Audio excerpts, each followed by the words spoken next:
Today we're going to talk about a baffling triple disappearance that happened around Christmas more than 50 years ago. It is tragic anytime someone goes missing from unknown circumstances, but it feels a little sadder when it happens during what is supposed to be the happiest time of the year. Let's talk about the Fort Worth Three.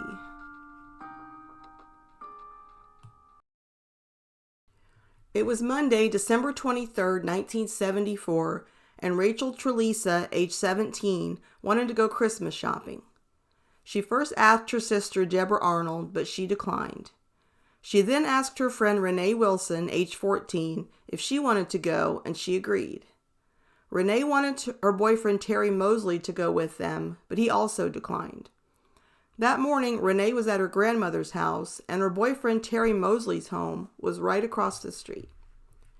When Terry's sister, 9-year-old Julie Mosley, found out about the impromptu trip, she asked if she could tag along because she didn't want to spend the day alone. The two older girls told her that she would have to get permission to go. She called her mother at work and asked her, and at first she said no because Julie didn't have any money, and the mother knew Renee but not Rachel. But Julie persisted, so her mother did finally say that she could go. The girls then loaded up in Rachel's gold 1972 Oldsmobile 98 and headed off around noon. Their first stop was the Army-Navy store to pick up some items that Rachel had on layaway. They then traveled to the Seminary South Shopping Center in Fort Worth. The girls had planned on being home by 4 p.m. because Renee wanted to get ready for a Christmas party that she would be attending with her boyfriend. Terry Mosley had given her a promise ring just that morning, so she was especially excited about attending the party with him. Julie also had a curfew, as her mother had told her to be home by 6 p.m. When both of those times came and went and the girls didn't come home, their loved ones got concerned. As the time went on and they didn't see or hear from the girls, the concern soon turned into worry. Some of the family members decided to go to the Seminary South Shopping Center to search for the girls, while others waited at home by the phone in case they called. Soon after their arrival at the mall, they did find something noteworthy. At first, they were relieved, but as the night went on, what seemed like a positive thing turned alarming. Rachel's family found her car parked in the Sears upper level parking lot at Seminary South.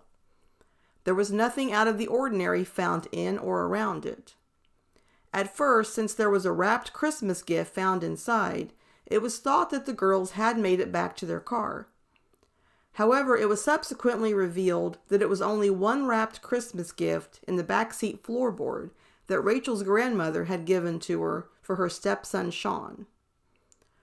Although only 17 years old, Rachel had married 22-year-old Tommy Trelisa just 6 months earlier and was now a stepmother to his 2-year-old son Sean. Tommy would also be concerned when his young wife didn't return in the couple's car. He would also go to Seminary South to search for the girls. When the girls were not in their car, of course the family members would then go into the mall. They would search every store in the huge complex, even having the girls paged in the stores that had that capability. There was no trace of them, but several people did report seeing the three girls. One of the girls was wearing a Sweet Honesty shirt, which was popular at the time, and some witnesses even remember seeing the shirt. Some of the sightings, although rather vague, would report a man with the girls, but in all sightings, the girls seemed relaxed. The families would call the Fort Worth Police Department that night and report the three missing. They said that the police would refuse to search the mall until after 11 p.m. that night after it closed. Two of the family members would also covertly stake out Rachel's car overnight in case the girls or anybody else approached it, but no one came near the car that night. Then the next morning, Tuesday, which was Christmas Eve, there would be a clue. Rachel's husband, Tommy Trelisa, discovered a letter in his mailbox at 3712 Minot in Fort Wayne. Strangely, the envelope was written in pencil and addressed to Thomas L. Trelisa. Inside was a note written hurriedly with a ballpoint pen. It read, "I know I'm going to catch it, but we just had to get away. We're going to Houston. See you in about a week. The car is in Sears' upper lot. Love, Rachel." Well, one thing in the letter was accurate. It said that her 1972 sedan could be found in the parking lot at the Sears at the mall. That part was correct, as I mentioned that it had been located there on Monday night by Rachel's family. But everything else in the letter was brought into question. First off, no one that knew Rachel really thought that it looked like her handwriting. Analysis said that the letter was written by a right-handed person and Rachel was left-handed. The person had even spelled her name wrong, and it was originally written Rachee, and then an L was written over the second E. Secondly, the letter was written as if it was coming from Rachel, but was addressed very formally to Thomas A. Trelisa, when Rachel and everyone else referred to him as Tommy.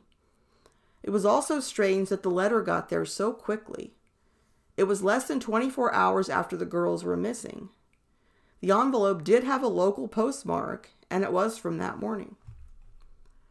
The idea of what Rachel claims to have done in the letter didn't make sense to law enforcement or to her family. She was a newlywed, appeared to be happy, and had a 2-year-old stepson that she adored, so it didn't make sense that she would need a week away. Also, if she needed some time away, why wouldn't she take her car? The biggest red flag about this letter not being accurate was why, if she needed a break, would she bring along a 14-year-old friend and a 9-year-old girl whom she hadn't even met until that day. Also, the girls didn't seem to have much, if any, money to facilitate this impromptu vacation.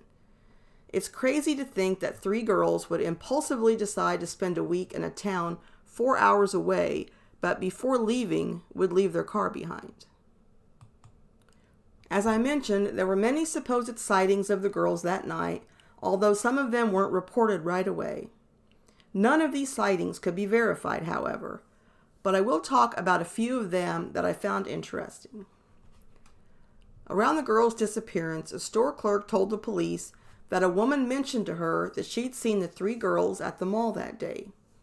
She also said that she saw the 3 girls being forced into a yellow pickup truck with lights on the top near the Buddy's grocery store at the mall.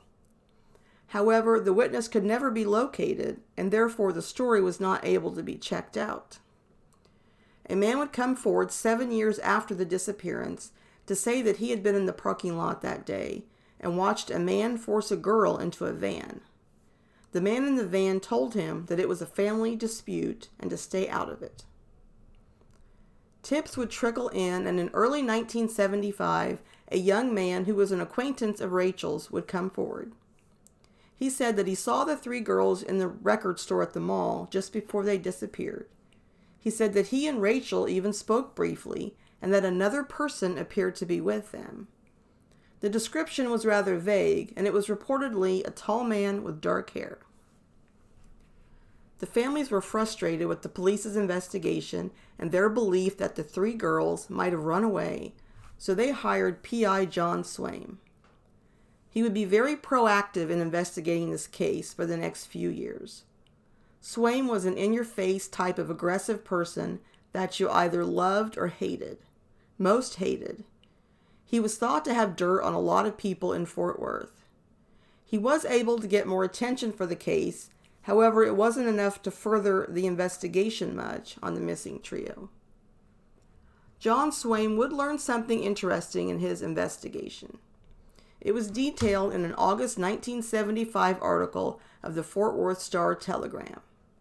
A 28-year-old man had just been arrested for a connection of obscene phone calls that Swaim said may provide some information on the disappearance. He said the suspect's name has come up numerous times during his investigation of the girls' disappearances.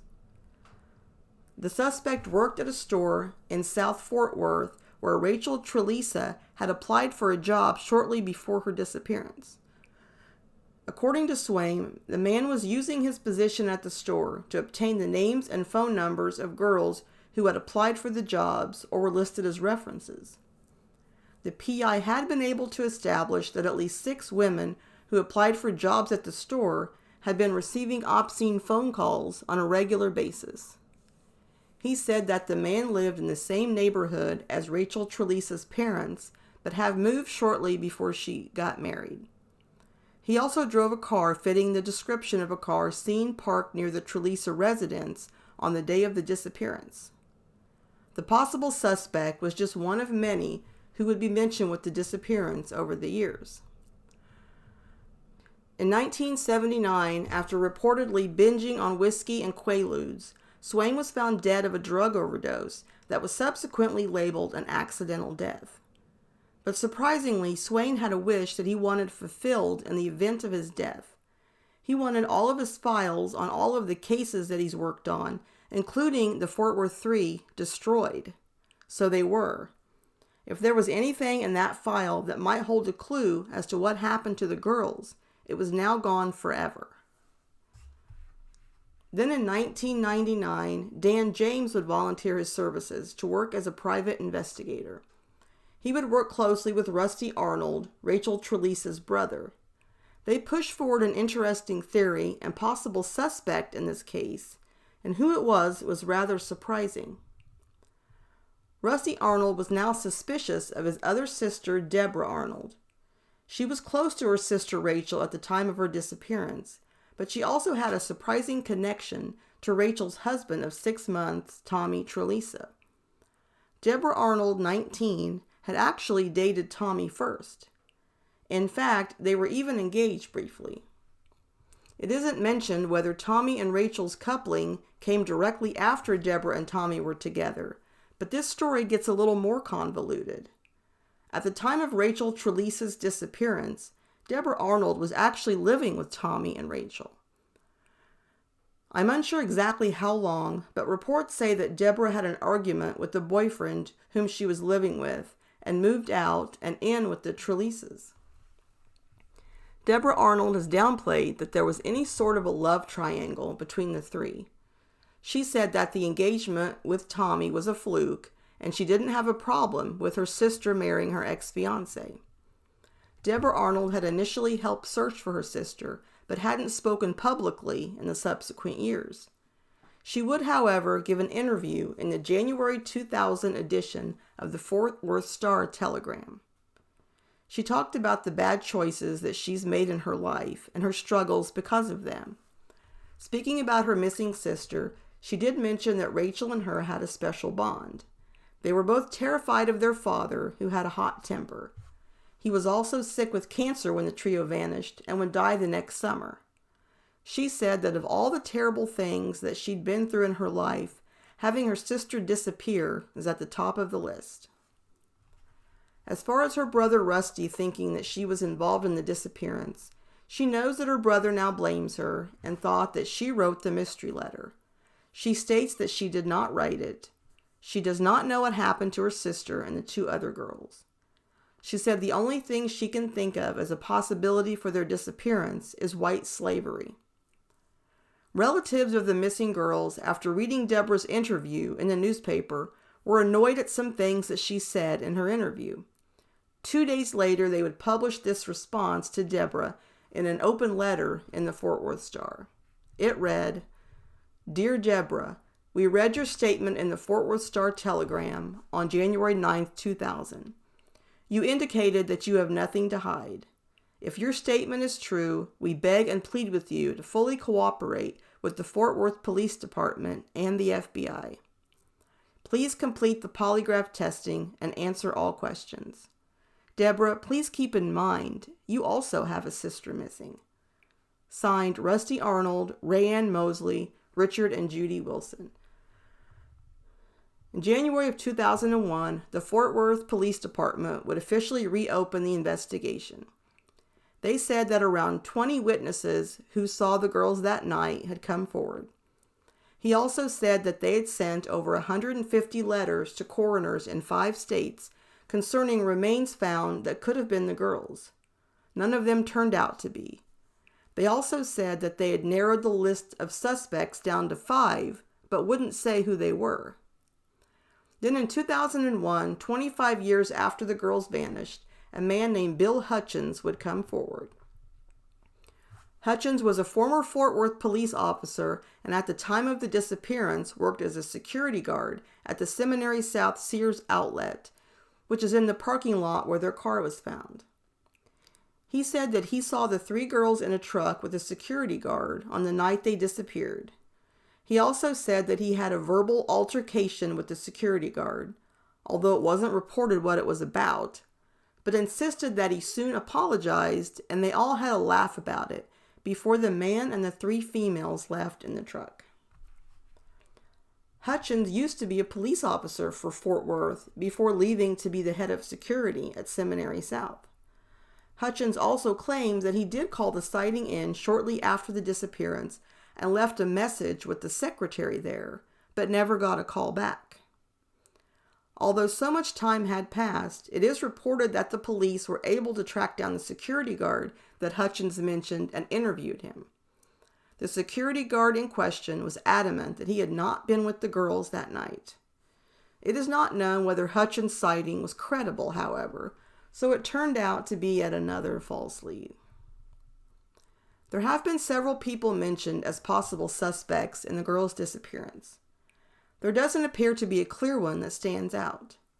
However, police have never publicly released who the 5 suspects they were looking at in 2001 were. Now we will talk about a few of the names mentioned over the years and the reason that they are mentioned as a possibility in this missing persons case. In July of 1991, an unidentified Jane Doe was found murdered in a motel in El Dorado, Arkansas. Her ex-boyfriend and pimp, James McAlpine, was convicted of her murder. She could not be identified and was given the moniker the El Dorado County Jane Doe. McAlpine refused to tell authorities her name.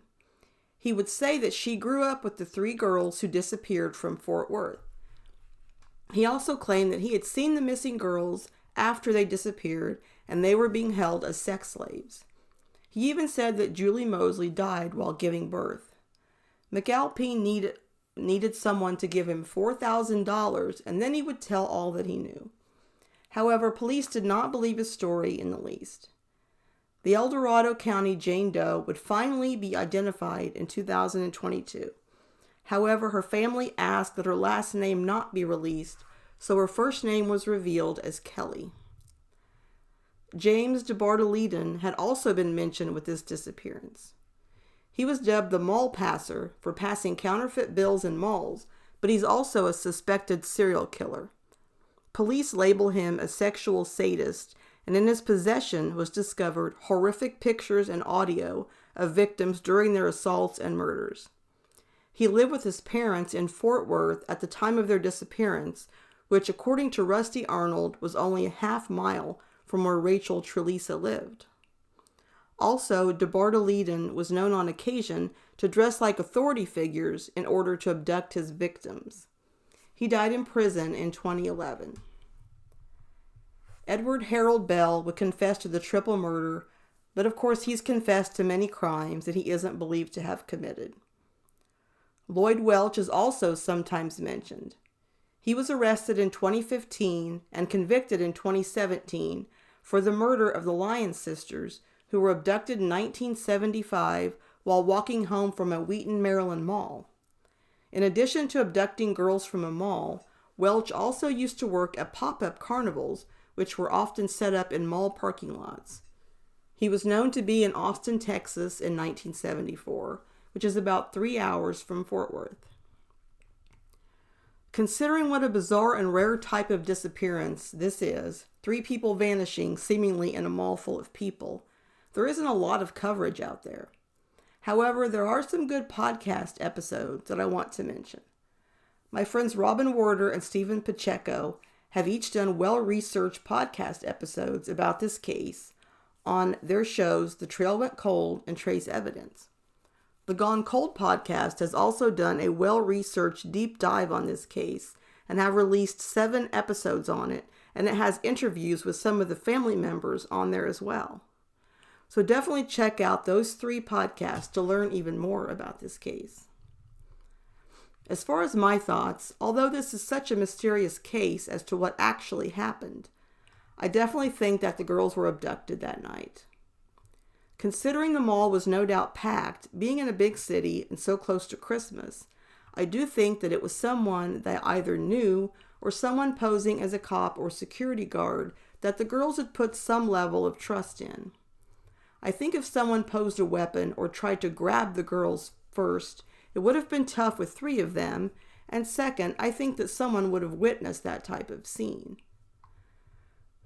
The letter is strange and not something that you normally hear about in these type of disappearances. The letter makes me think the abduction was by someone who knew Rachel, and I believe that she was the original target. The trip was put together last minute, and no one would have known exactly who would be going, as the girls didn't know themselves until shortly before they left. I think that someone could have been following Rachel and followed her that day when she left her home, picked up the 2 girls, went to the Army surplus store and then the mall. But the question is, was it someone she knew or a stranger who had been obsessed with her? If someone was a target and had been keeping tabs on her, that might explain why the letter was addressed formally. Perhaps when they looked up where she lived and the owner was listed as Thomas L. Trelisa, a stranger would not have known or cared that he went by the informal name of Tommy. Remember the man that P.I. Swaim learned about who would get the girls' information off of their employment applications? Rachel could have listed her husband on the application by his formal name of Thomas. As far as why the letter was written, the only thing I can think of is they didn't want anyone to search for the girls. Not at first, anyway. Perhaps they figured if a note was left behind saying that they left purposely, they wouldn't start searching until the week was up and they still hadn't returned. That seems to have worked to a point anyway, as there was some people who were waiting for the week to be up to see if the girls would surface, but of course they didn't. It's interesting to note that in some newspaper articles right after the disappearance, it is stated that the handwriting is Rachel's. I actually think that Rachel could have written the note that was made to write it. It is also mentioned that the letter may have been written by someone different than who addressed the envelope. This would make sense if the abductor forced her to write it, but then addressed the envelope himself and mailed it. Or is it possible that the letter was Rachel's idea? Perhaps she hoped that whatever predicament the 3 of the girls were in, they would get out of it and return home, and wanted to let her husband and family know so they wouldn't worry. Just a possible theory. It's hard to know if the girls were made to exit the mall without making a scene, or were abducted or willingly got in a vehicle with the parking lot. Their bodies were never found around the mall, and of course their car was left there, so that tells me they obviously left in a different vehicle. There is also the theory mentioned briefly that what if the girls didn't leave the mall that night? The idea being of the huge mall with its vast basement and possibly many places to hide bodies. Although I don't think that's what happened, because I believe in 50 years they would have eventually been discovered there. Is it possible the girls were part of a sex slave ring? Sadly, it is possible, but there are just scant possible sightings here and there over the years, and they don't usually involve all 3 of the missing girls. So we just don't know enough to say that is what likely happened to them. If that is true, that would give the families hope that they could find them one day. It does seem surprising that someone could control 3 individuals, but I'm sure there was some sort of threat made against them to keep quiet. Perhaps they believed if they cooperated that no harm would come to them. I also think that Rachel and Renee probably protected Julie as much as they could as she was so young. This case is just so sad. I can't really see Deborah Arnold having anything to do with this case. She may have been a little jealous of her sister marrying her ex, but enough to kill her because of it. Not to mention killing 2 other girls that she probably didn't even know. I just don't see it. Some people have also pointed to Rachel's new husband, Tommy Trelisa, being responsible. Again, I don't see a motive. If it would be to get Rachel out of the way, he would have had plenty of chances to do that when she was alone and not target 2 other people he either didn't know or barely knew. If it was so he and Deborah Arnold could be together, that doesn't make sense either, since they didn't even get together after the disappearance. The killers I mentioned earlier are all possibilities, of course. They all had absolutely no regard for human life.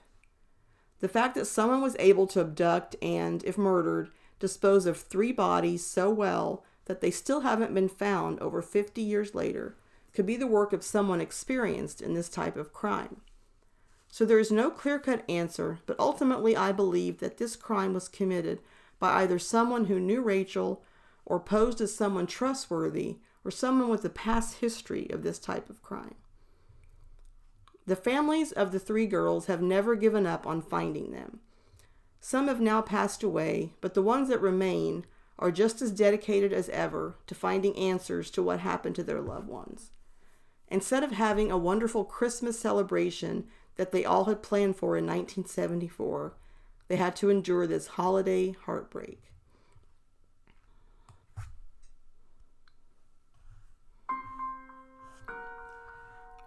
That concludes my podcast on the Fort Worth 3. If you'd like to check out some of my past episodes on other disappearances that occurred around Christmas, check out Episode 5, Nightmare Noel, about the Sauter children, Episode 8, Last Christmas, about Dub and Chance Walkerhagen, and Episode 35, Holiday Horror, about Mary Elizabeth Edens. If you enjoyed this episode, please leave me a rating or review where you listen to your podcasts. You can find me on Spotify, Amazon Music, Apple Podcast, iHeartRadio, YouTube, and YouTube Music under one word, Lost and Found Podcast. You can read all of my original articles as well as find links to my most recent podcasts on my website at Lost and Found Blogs. I also have social media pages under that name on Facebook, X, and Instagram.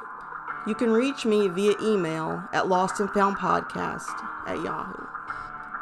And remember that cold cases stay cold because their story stops getting told.